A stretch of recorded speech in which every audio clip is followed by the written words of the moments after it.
Ito yung bedridden namin na Persian cat. Ito yung na-stroke eh. Hindi siya makalakad kasi na yung spine niya daw, sabi ng doktor. Kasi pinaano namin to eh, yung kapon. Kasi tapos yung bayag niya wala daw dun sa pinaglalagyan yung normal. Kaya binuksan yung dalawang sa tiyan niya. Bali dalawang opera nga ito eh, magkabilaan. Na daw, sabi nung vet na pinatingnan ulit namin, baka daw may sakit to sa puso. Pagkatapos, naapektuhan yung niya, para siya na-stroke eh. Kaya nakakaawa. Sabi ng doktor, alagaan na lang namin. Okay naman siya sa virus. Wala siyang virus.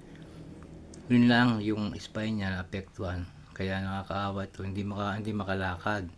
Gusto niyang tumayo, gusto niyang kumain mag-isa, hindi pwede. Kailangan i-syringe namin. Kasi pag minsan sinusubukan niyang tumayo, gumapang, nauuntog yung ulo. Kasi para siyang natutumba siya, tapos yung ulo niya mabigat, tumatama sa tiles. Diyan, no?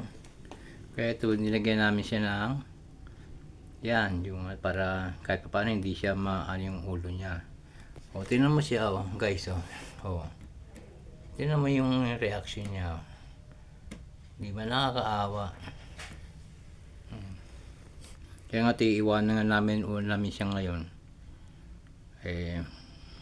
Ngayon nga, baka bibilan nga namin yung sa yung headrest, yung sa headrest ng sa parang yung sa malaking tao, yung sa kotse.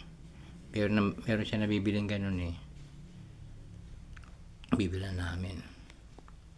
Sige guys, salamat po for watching.